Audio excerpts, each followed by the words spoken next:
Graça e paz, igreja. Alegria. Pode empurrar um pouquinho para frente. Isso, para pôr uma água mais pertinho aí. Alegria, muita alegria estar aqui. Eu falei baixinho no ouvido dela, mas talvez você tenha ouvido, porque eu estava de microfone na mão. Eu disse para ela, já estou com sintomas de saudade.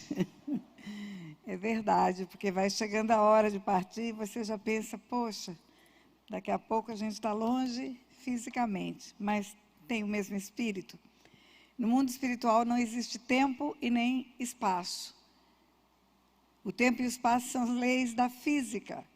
No mundo espiritual tudo é junto aqui agora. Por isso que mesmo estando desconectado no tempo e no espaço, na física, estamos ligados num espírito que nos une há muitos e muitos e muitos anos.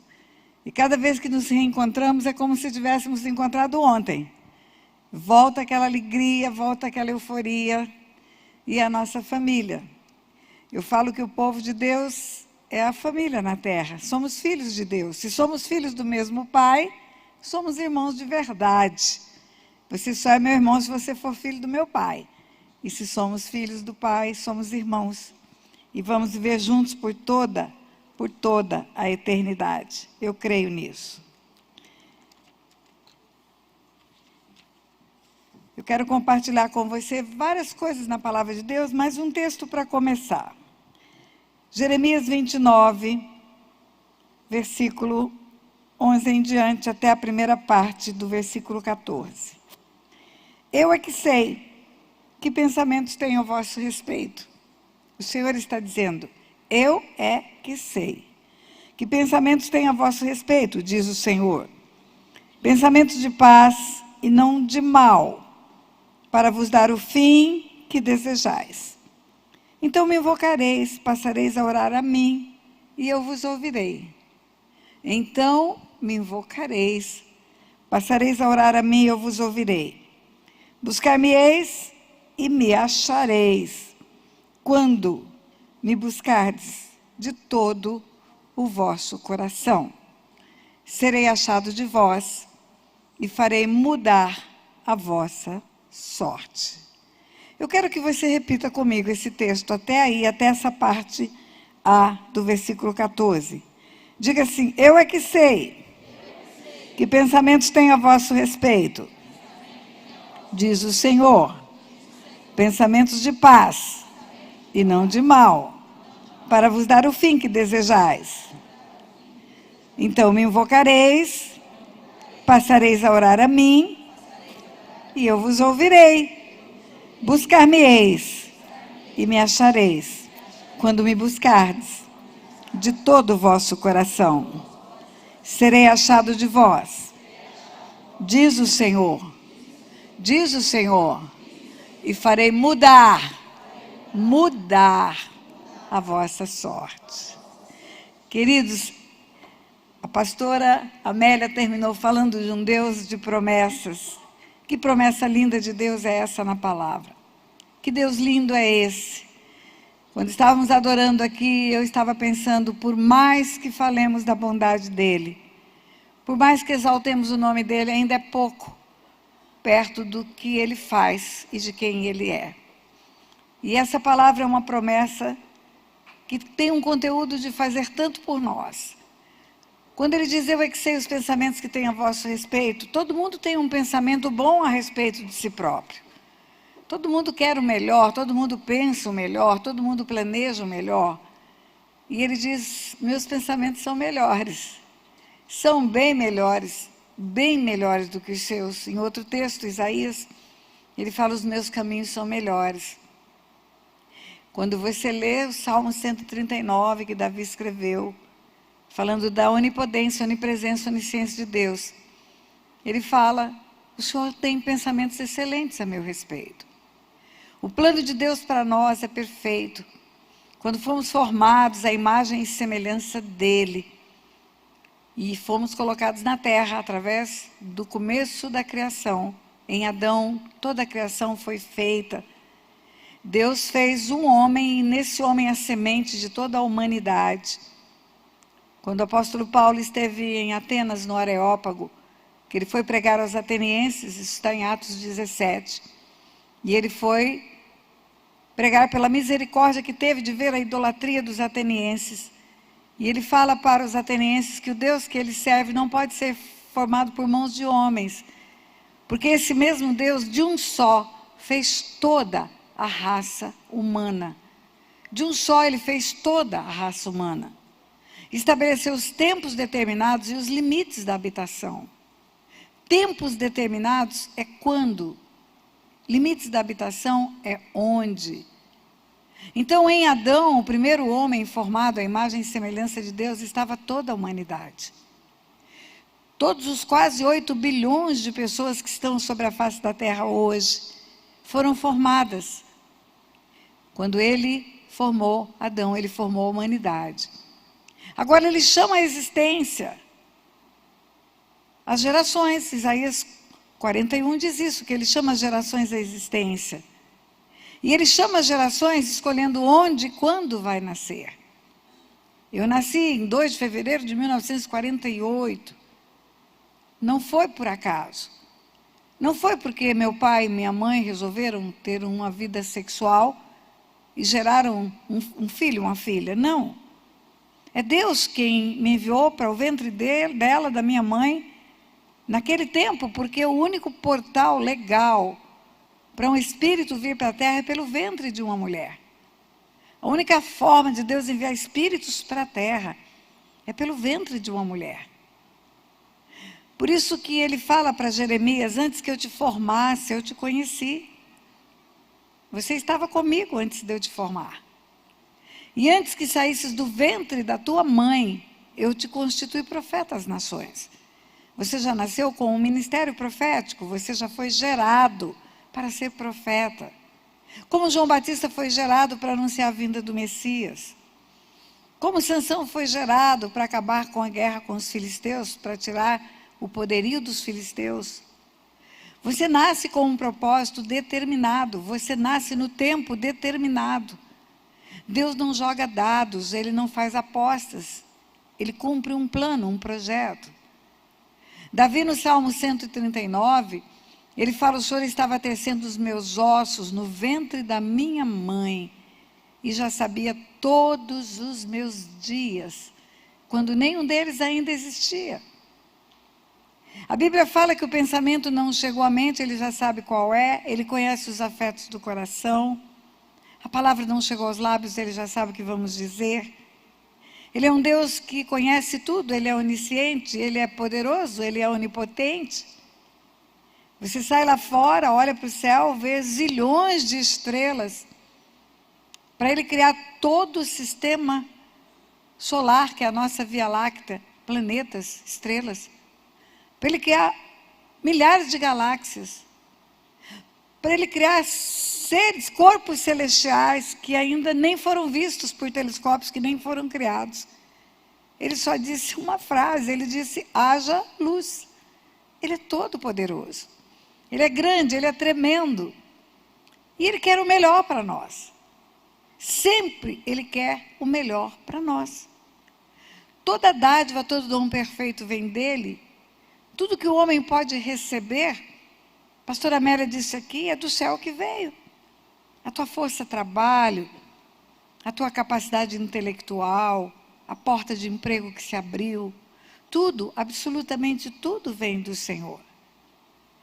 Você senta para se alimentar, hoje sentamos numa mesa farta, você pensa que tudo aquilo veio da terra, Deus criou tudo na terra. Ele formou da terra todos os alimentos que os homens consomem para sobreviver. Ah, pastora, mas a vaca, a senhora comeu churrasco, a vaca não veio da terra. O capim veio da terra, que alimenta a vaca, que engorda, que faz a picanha existir para que eu coma assada, bonitinha, gostosa. Tudo ele formou, tudo ele fez para nós, presente para nós. Quando Deus formou o mundo e criou o mundo natural e colocou o homem para dominar, como eu falei ontem para você, Deus é o proprietário, mas o domínio ele entregou para o homem. O instituto jurídico de propriedade é um, de domínio é outro. O domínio da terra, o domínio do mundo natural, ele deu para o homem, ele deu. Tudo que existe na terra foi formado para o homem. Você acha que Deus Toma água porque ele tem sede, ele colocou água na natureza para matar a sede dele? Você acha que ele colocou o petróleo na natureza porque ele ia encher de combustível o tanque do avião celestial dele? Você acha que ele fez os alimentos para ele? O ar que mantém o homem vivo. O ar que mantém o homem vivo, respira e vive. Para de respirar, morre. Vimos isso no Covid. O ar que ele coloca na terra, ele criou um mecanismo, um fenômeno chamado fotossíntese. A luz solar, com o verde da planta, que produz a clorofila, produz a fotossíntese e gera oxigênio. E sem oxigênio não tem vida, o homem morre. Os seres naturais precisam de oxigênio para viver. As plantas precisam de oxigênio. Se você colocar uma planta embalada num plástico e tirar todo o oxigênio do ambiente onde ela está, ela vai morrer. Precisa de água. Tudo isso Deus formou para nós, não para ele, para nós. Foi uma dádiva de Deus para nós. Mas você conhece a história, o homem pecou, o homem escolheu ouvir a voz do inimigo de Deus. Escolheu ouvir a voz daquele que queria trazer o homem para junto dele para o inferno, para um lago de fogo e de enxofre. Deus forma o homem para ser filho dele, filho dele. Está escrito isso quando você vai para o Evangelho de Lucas, capítulo 3. A partir do versículo 23, que fala da genealogia de Jesus, Jesus filho de José, José filho de Eli, Eli filho de Matate, Matate filho de Levi. Quando chega no fim dessa cadeia genealógica, chega em Adão. Está escrito lá no versículo 38 de Lucas, Lucas 3. Adão, filho de Deus. Deus formou o homem para ser seu filho, para ser seu filho. Ele tinha um unigênito no céu e ele queria ter muitos filhos na terra. Ele forma o homem à sua imagem e à sua semelhança e entrega para o homem o planeta, num equilíbrio perfeito. Não é tão longe do sol para não morrer congelado, não é tão perto do sol para não morrer queimado. Ele deu o planeta.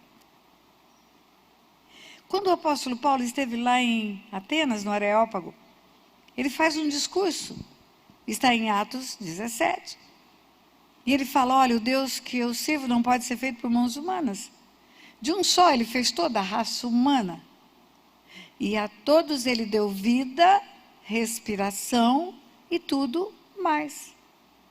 Vida, respiração e tudo mais. O que é vida, você sabe. Vida é um dom de Deus. O homem não faz filhos. É Deus quem faz. De modo assombrosamente maravilhoso me formaste, Davi fala. E a minha alma sabe muito bem. Deus usa os gametas feminino e masculino, óvulo e espermatozoide, para fazer a casca, a embalagem, o pacote. Para colocar um espírito com uma alma ali dentro. Os nossos filhos são espíritos que têm alma, estão dentro de um corpo, e o corpo vai voltar para o pó, e o espírito vai voltar para Deus que o deu. O homem não sabe fazer espírito, e o homem não sabe fazer alma. Não sabe, é Deus quem faz e entrega para o homem. Por isso que Sara ficava pedindo filhos, por isso que Rebeca pedia filhos, por isso que Raquel pedia filhos. Por isso que a mulher de Manoá, mãe de Sansão, pedia filhos, porque eram estéreis. Não sabem fazer filhos, porque é Deus que forma pessoas. É Deus que faz. Nós sabemos o que é vida. Vida é o fôlego de Deus, é o sopro de Deus. A Bíblia fala que o Pai tem 3 dons que Ele nos dá. É o dom da vida, é o dom da salvação e é o dom da fé. Dom é presente. É presente. A vida é um presente. É um presente de Deus. Respiração, eu sei também o que é. Respiração é o fôlego que mantém a minha casca, minha matéria viva. Sem oxigênio, não tem vida. Quando houve um terremoto no Haiti, no meio dos escombros, foi encontrada uma pessoa que estava soterrada há 11 dias. 11 dias estava viva. Não comia, não bebia. 11 dias. Mas respirava. Respirava. Você conhece a história do Covid no mundo inteiro. A luta para manter a pessoa viva respirando. Quando não conseguia mais respirar, acabou a vida. Eu sei que a respiração é o fôlego de Deus que me mantém vivo. A Bíblia fala que ele retira o fôlego e o homem morre.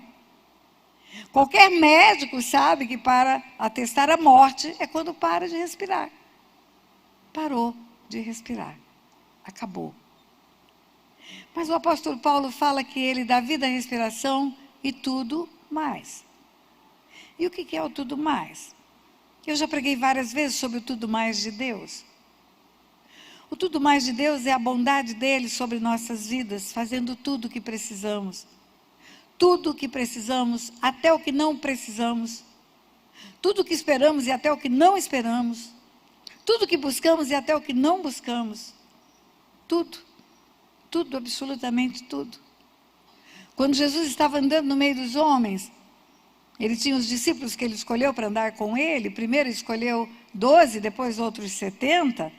De aldeia em aldeia, de cidade em cidade, aqueles homens indo e deixando o trabalho, deixando a exatoria, cobrador de impostos, o outro deixa o barco de pesca, era pescador, começa a andar com Jesus. E certa feita Jesus fala, vocês estão preocupados com o que vão comer, beber e vestir? Não se preocupe. O vosso Pai alimenta as aves do céu e veste os lírios do campo. Não vai deixar faltar nada para vocês, nada. Quando ele fala, vocês estão preocupados com o que vão comer, vestir, beber, calçar, ele está falando do básico. O básico, do básico, do básico, do básico. Necessidades básicas. E ele está dizendo, o teu Pai vai te suprir necessidades básicas. Ele diz, vós que sois maus, sabeis dar boas dádivas aos vossos filhos, quanto mais o vosso Pai que está no céu. E nós sabemos o quanto nos agrada dar coisas para os nossos filhos. Quando podemos abençoar os nossos filhos com presentes, com coisas gostosas, com roupas, com viagens, se podemos, fazemos com alegria. É com alegria que fazemos isso. E ele diz, vós que sois maus, sabeis dar boas dádivas, bons presentes aos vossos filhos, quanto mais o Pai do céu. Eu é que sei os pensamentos que tenho a vosso respeito, está escrito aqui. Pensamentos de paz e não de mal. Para vos dar o fim que desejais. Está falando de desejo.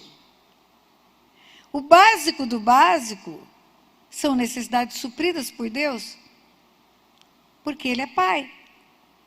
Agora, além do básico, do básico, do básico, Ele realiza desejos do coração. Agrada-te do Senhor e Ele satisfará os desejos do vosso coração. Desejo do coração não é o básico do básico.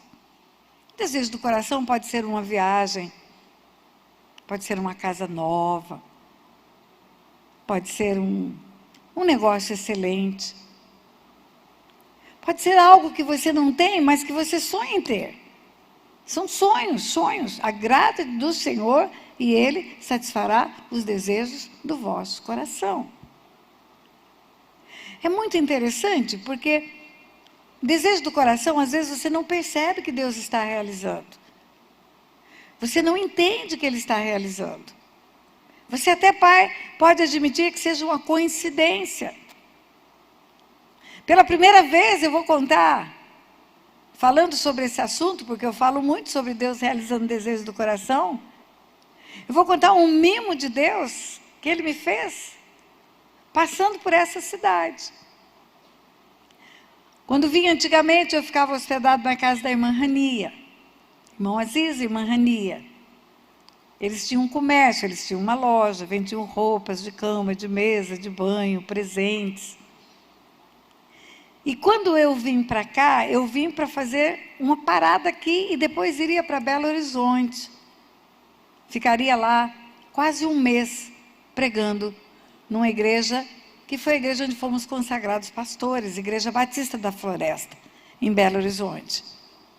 Eu ia ficar lá um mês trabalhando naquela igreja. E havíamos combinado, por telefone, com o pastor presidente da igreja, que eu ficaria hospedada no apartamento dos missionários dentro da igreja.